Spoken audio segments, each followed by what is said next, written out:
na mesa de negociação, nós temos governo federal, governo estadual, empresários e sindicato dos motoristas, né, dos transportadores.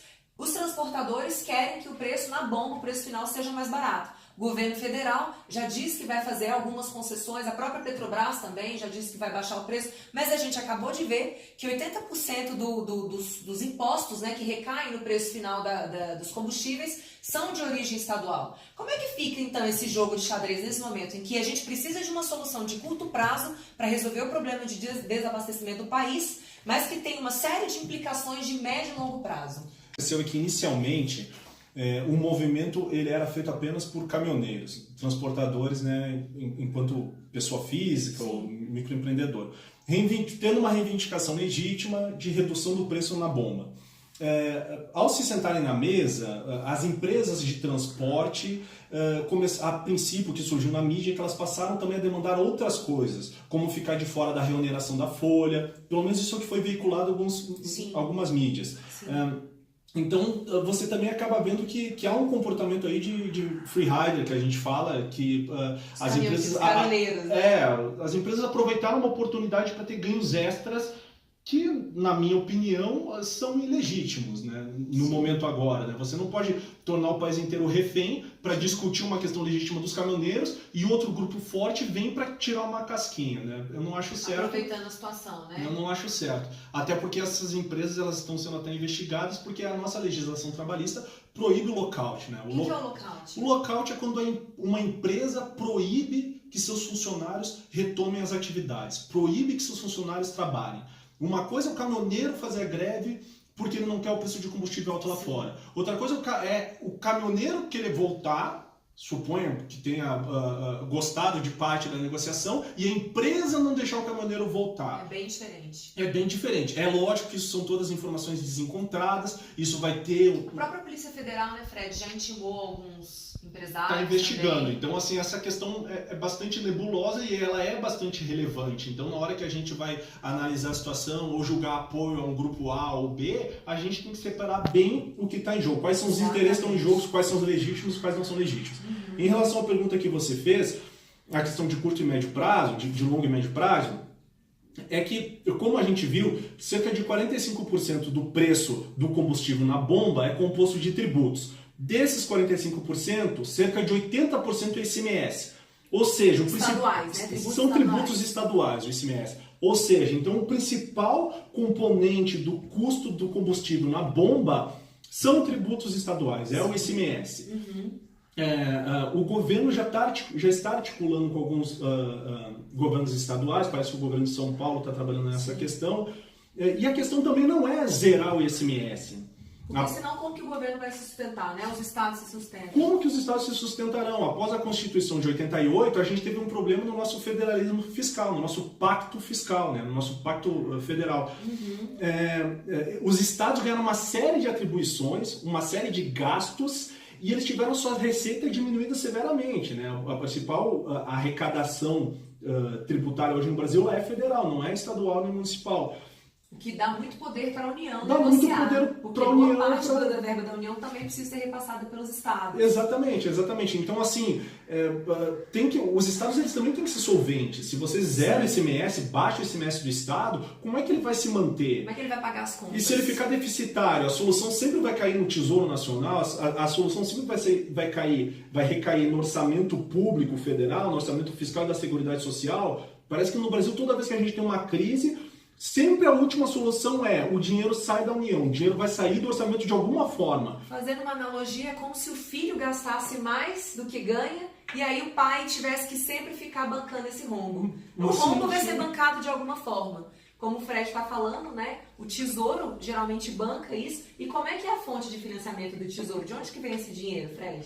O orçamento público da União, ele retira o dinheiro da sociedade, por meio de tributos. Então, sempre quando a gente fala que tal custo tem que ser cobrido pelo Estado, tal custo tem que ser cobrido pelo orçamento público, é a sociedade que está pagando. Então, tem que ver assim, em última instância, é interessante a sociedade inteira pagar para reduzir o combustível e a gente vai insistir, de repente, num modal rodoviário que já está com gargalos, Sim. já está... já deu sinais de esgotamento. Já deu sinais de esgotamento. Não seria mais interessante nós abrirmos investimentos em ferrovias, transporte dutoviário, Sim. e por aí vai. É claro que a reivindicação do caminhoneiro ela é legítima, nós temos que melhorar as estradas.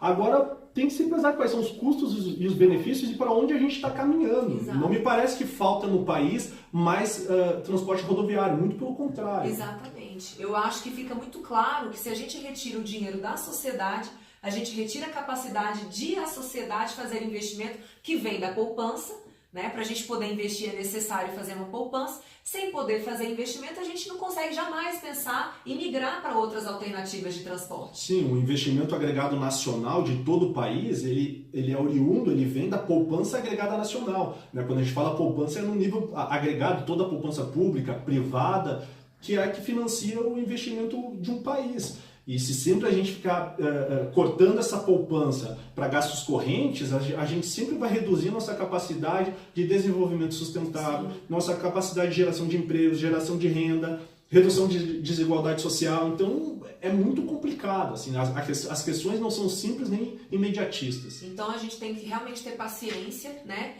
E entender que a gente sempre chega à mesma conclusão. O nosso problema é a alta carga tributária. Sim. E uma alta carga tributária que não é bem gerida, né? Tem vários relatórios do TCU que demonstram que de tudo que é arrecadado em termos de impostos federais, estaduais, municipais, apenas 10% realmente chegam de forma líquida, em forma de política pública, né? Então a gente tem aí 90% da renda é perdida por ineficiência, por corrupção, por incapacidade de gestão. Então ou a gente entende que nós precisamos mudar a nossa mentalidade como país, né? E escolher bons gestores públicos e esses bons gestores públicos colocarem pessoas técnicas para fazer o gerenciamento da máquina. Como o Pedro Parente. O Pedro Parente é altamente técnico e uma das reivindicações é pedir a cabeça do Pedro Parente. Como se fosse uma solução. Isso é uma solução estapafúrdia. Exatamente, Estapafúrdia. Isso não existe. Isso não existe. Então a conversa é muito mais complexa. A gente hoje está vivendo uma situação de caos. Eu estou percebendo muitas pessoas estão tensas. Né? Algumas pessoas até comentando, a gente está vivendo na Venezuela. Eu acho que realmente a gente caminha por um caminho perigoso se a gente não fizer escolhas que podem ser difíceis, mas que podem ser necessárias, né? Exatamente. Mas, gente, eu acho que deu para mostrar um pouco do quão complexo é a questão. Não existe solução milagrosa. Agradeço imensamente a atenção aqui do Fred. O Fred é mestre em economia, então eu acho que a gente precisa ter opiniões técnicas para a gente discutir esse tipo de assunto. E nada de paixão, nada de ideologia, é questão técnica mesmo, então tem que ser argumentos técnicos. Então eu agradeço imensamente a sua participação e já fica o convite para outros domingos, outros cafés da manhã também. Obrigado. Obrigada. Obrigado pela participação. De fora da remuneração da Folha, pelo menos isso é o que foi veiculado em algumas mídias. Então, você também acaba vendo que há um comportamento aí de free rider, que a gente fala, que as empresas... as empresas aproveitaram uma oportunidade para ter ganhos extras que, na minha opinião, são ilegítimos, né? No momento agora. Né? Você não pode tornar o país inteiro refém para discutir uma questão legítima dos caminhoneiros e outro grupo forte vem para tirar uma casquinha. Né? Eu não acho certo. Aproveitando a situação, né? Eu não acho certo. Até porque essas empresas elas estão sendo até investigadas porque a nossa legislação trabalhista proíbe o lockout. Né? O que é o lockout? O lockout é quando uma empresa proíbe que seus funcionários retomem as atividades, proíbe que seus funcionários trabalhem. Uma coisa é o caminhoneiro fazer a greve porque ele não quer o preço de combustível alto lá fora. Outra coisa é o caminhoneiro querer voltar, suponha que tenha gostado de parte da negociação, e a empresa não deixar o caminhoneiro voltar. É bem diferente. É bem diferente. É lógico que isso são todas informações desencontradas, isso vai ter... A própria Polícia Federal, né, Fred, já intimou alguns empresários. Está investigando. Também. Então, assim, essa questão é bastante nebulosa e ela é bastante relevante. Então, na hora que a gente vai analisar a situação ou julgar apoio a um grupo A ou B, a gente tem que separar bem o que está em jogo. Quais são os interesses que estão em jogo, quais são os legítimos, quais não são legítimos. Em relação à pergunta que você fez, a questão de curto e médio prazo, de longo e médio prazo, é que, como a gente viu, cerca de 45% do preço do combustível na bomba é composto de tributos. Desses 45%, cerca de 80% é ICMS. Ou seja, estaduais, né? São tributos estaduais, o ICMS. Ou seja, então o principal componente do custo do combustível na bomba são tributos estaduais, é o ICMS. o governo já está articulando com alguns governos estaduais, parece que o governo de São Paulo está trabalhando nessa questão, e a questão também não é zerar o ICMS. Porque senão como que o governo vai se sustentar, né? Os estados se sustentam. Como que os estados se sustentarão? Após a Constituição de 88, a gente teve um problema no nosso federalismo fiscal, no nosso pacto fiscal, né? No nosso pacto federal. Os estados ganharam uma série de atribuições, uma série de gastos, e eles tiveram sua receita diminuída severamente, né? A principal arrecadação tributária hoje no Brasil é federal, não é estadual nem municipal.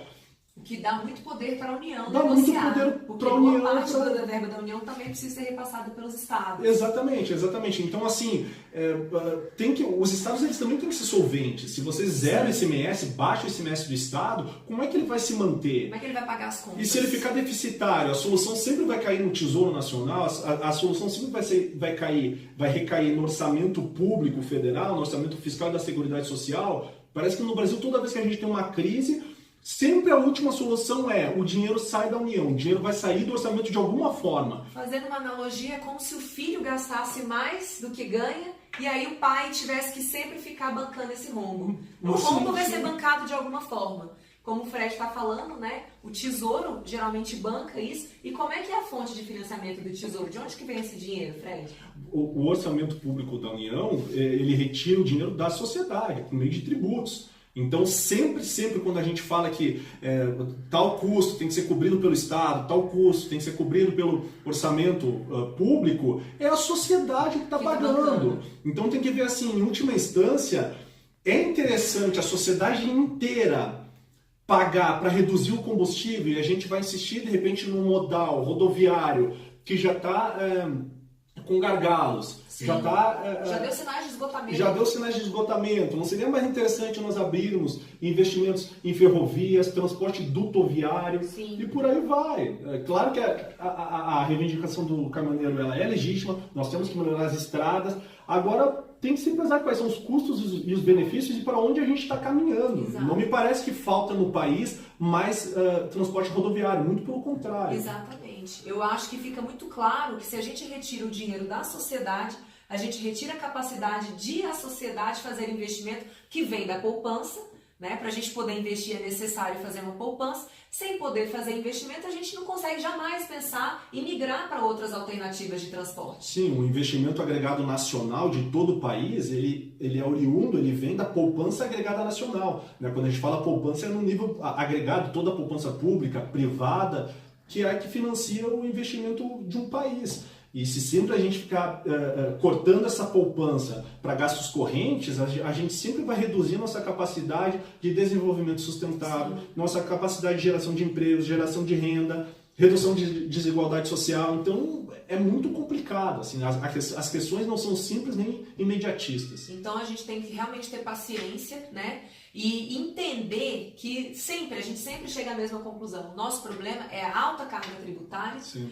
E uma alta carga tributária que não é bem gerida, né? Tem vários relatórios do TCU que demonstram que de tudo que é arrecadado em termos de impostos federais, estaduais, municipais, apenas 10% realmente chegam de forma líquida, em forma de política pública, né? Então a gente tem aí 90% da renda é perdida por ineficiência, por corrupção, por incapacidade de gestão. Então ou a gente entende que nós precisamos mudar a nossa mentalidade como país, né? E escolher bons gestores públicos e esses bons gestores públicos colocarem pessoas técnicas para fazer o gerenciamento da máquina. Como o Pedro Parente. O Pedro Parente é altamente técnico e uma das reivindicações é pedir a cabeça do Pedro Parente. Como se fosse uma solução. Isso é uma solução estapafúrdia. Estapafúrdia. Isso não existe. Isso não existe.